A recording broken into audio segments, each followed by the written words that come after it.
अब हम करते ही हैं, छोटे बच्चे के हाथ में मोबाइल पकड़ाते हैं, बच्चा ऐसे ही बैठा रहता है, वो सारा दिन बच्चे की मूवमेंट नहीं होती। हमने बच्चे को टमी टाइम देना होता है ताकि उसके नेक के मसल मजबूत हों, स्पाइन के मसल मजबूत हो, चलना फिरना उसका बेहतर हो। तो अभी माशाल्लाह बच्चे की उम्र 10 माह है, तो इसको बड़ी जल्दी बच्चे की चलने फिरने में, बाकी पोजीशनिंग में बेहतरी आ जाएगी अगर ये बच्चे को पूरे दिन में 5-10 मिनट के लिए उल्टा लटाते हैं, दिन में 2-3 बार। पेट के बल लटाएं, खुद लेटें सामने, बच्चे को सामने उल्टा लटाएं, सामने उल्टे लेट के बच्चे से बातें करें, बच्चे के साथ खेलें। ये वो एक्टिविटी है जो कि छोटे बच्चे के साथ आप करेंगे, उसकी स्पाइन हेल्दी रहेगी। वाह, टमी टाइम देना बड़ा जरूरी है बच्चे अच्छा, को। इसको आप कहते हैं टमी टाइम? हाँ जी।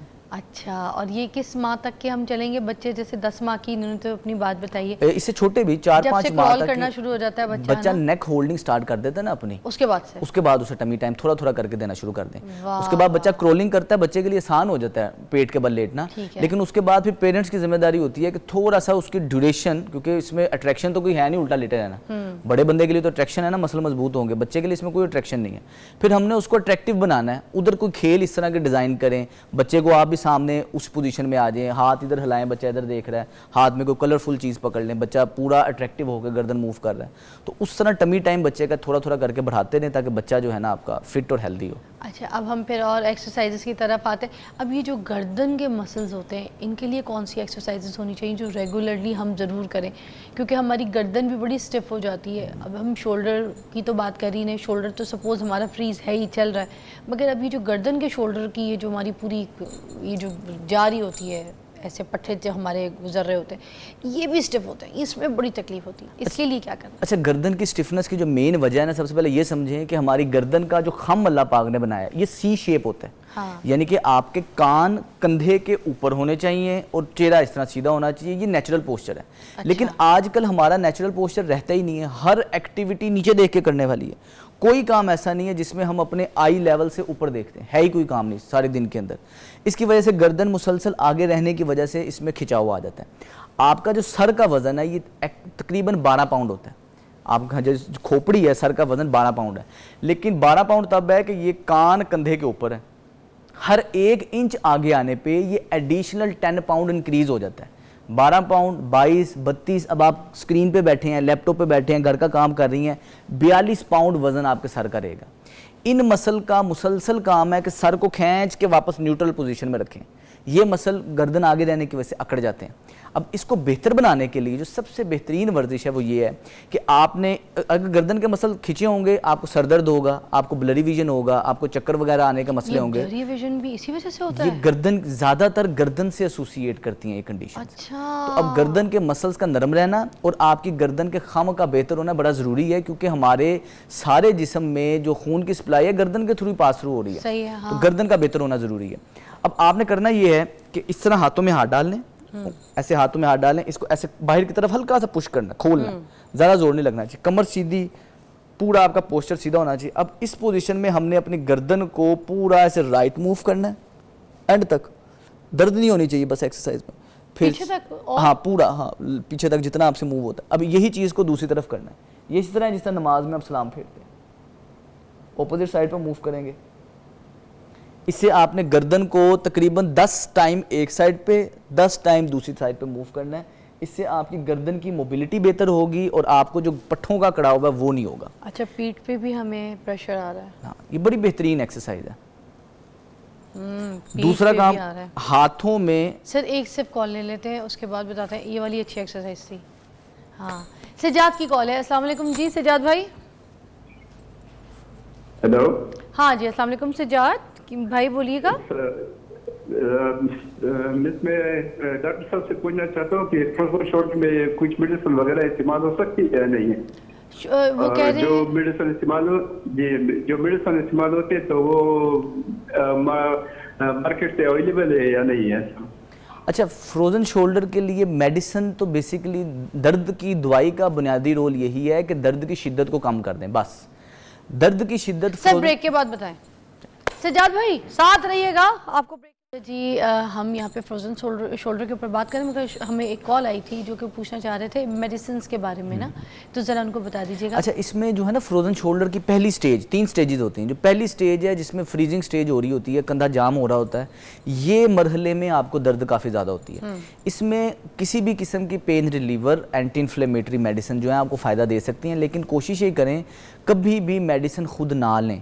हमारे पास क्लिनिक में अक्सर मरीज़ आते हैं, ये जी ओवर द काउंटर मेडिसिन ले लेते हैं। अब बहुत आसान है, मेडिसिन आपका मेडिसिन के साथ कोई लिंक नहीं है, आपको नहीं पता होना चाहिए, आप होस्ट हैं, लेकिन अभी आप 10 मेडिसिन के नाम गिनवा सकती हैं पेन किलर के। क्यों गिनवा सकती हैं? ये वो वाला नॉलेज है जो कि पब्लिक को नहीं होना चाहिए, लेकिन बहुत सी फार्मेसीज हैं, ओवर द काउंटर मेडिसिन मिलती हैं, तो पेशेंट मेडिसिन ले लेते हैं।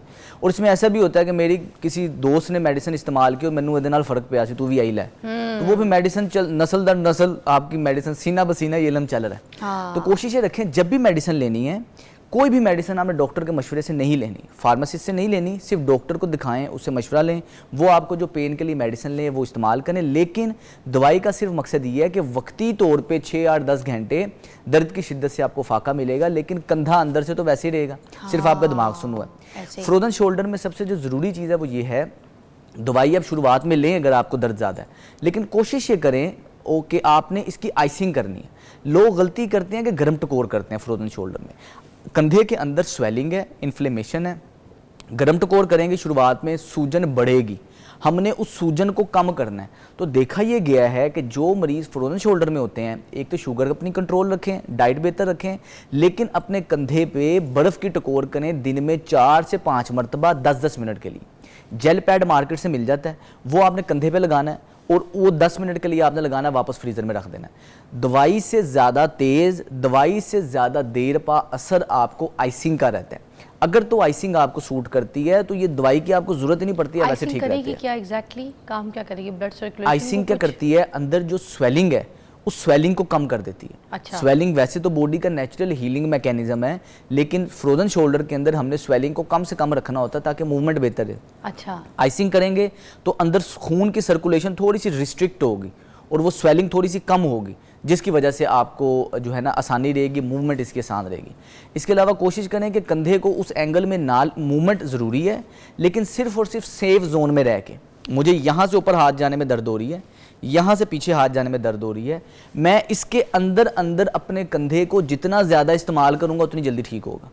बस दर्द छिड़नी नहीं चाहिए, यानी कि मैं ज़बरदस्ती से ऊपर नहीं जा रहा, ज़बरदस्ती जोर लगा लगा के ऊपर लेके जा रहा हूँ, वो दर्द बढ़ा देगा। तो हमने पेन फ्री रेंज में रह के इसकी मूवमेंट बढ़ा देनी है और इसकी आइसिंग दिन में 5-6 दफ़ा करनी है। और ये जो अभी हमने स्टार्टिंग में जो एक्सरसाइजेज बताई हैं, फ्रोजन शोल्डर का शदीद मसला है, सिर्फ यही वर्जिशें करें, इससे ही इंशाल्लाह आहिस्ता आहिस्ता इसकी मोबिलिटी बेहतर होगी, कंधा आपका ठीक होना शुरू हो जाएगा। अच्छा, ये आपने पैड का तो बता दिया, आइसिंग पैड का, अगर बर्फ़ के साथ करना चाह रहे हैं तो फिर बर्फ़ का तरीकाकार ये है कि बर्फ़ को क्रश करें, थोड़ा सा तोड़ लें, थोड़ा सा ऐसे कर लें, एक शॉपिंग बैग में डाल लें, दुपट्टे के अंदर लपेट के सिंगल लेयर में वो आपने एक पाउच बना लेना, उससे फिर आप कंधे पे लगाएं।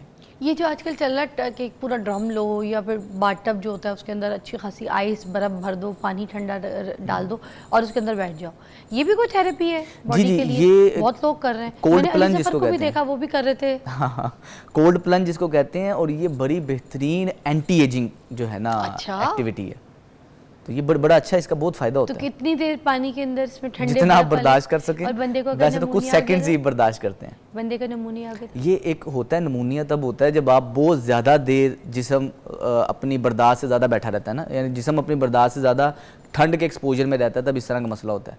हमने ये अपनी एक सेफ जोन में रह के करना होता है, कुछ सेकंड जितना बर्दाश्त कर रहे होता है रहते हैं, फिर बाहर निकल आते हैं। टाइम खत्म हो गया, लास्ट मुझे 2 बातें ज़रूर बता दीजिएगा कि मसाज करवा सकते हैं, वो जो पट्ठों की मसाज पकड़ के लोग करवा रहे होते हैं पहलवानों से, वो और तेल ऑयल गर्म करके लगाया जा सकता है? अच्छा, तेल मल सकते हैं, लेकिन तेल मसाज का तरीकाकार ये होना चाहिए कि आपने तेल को स्किन के अंदर सिर्फ जज़ब करना है, लेकिन मलना नहीं है, जिसको डीप टिश्यू मसाज कहते हैं, वो नहीं करवानी चाहिए। सिर्फ और सिर्फ सुपरफिशियल लेयर में तेल को आपने अब्जॉर्ब करना है, जज़ब करना है, बस वही मसाज है, और मैक्सिमम भी हफ्ते में 3 दफ़ा करवानी है, इससे ज़्यादा नहीं करवानी चाहिए। ज़बरदस्त, थैंक यू, बहुत बहुत शुक्रिया सलमान फिरोज़ साहब। हाँ, आपको दोबारा मदद करेंगे किसी और टॉपिक के साथ, और आपके टाइम का शुक्रिया। आपको मिलते हैं एक ब्रेक के बाद।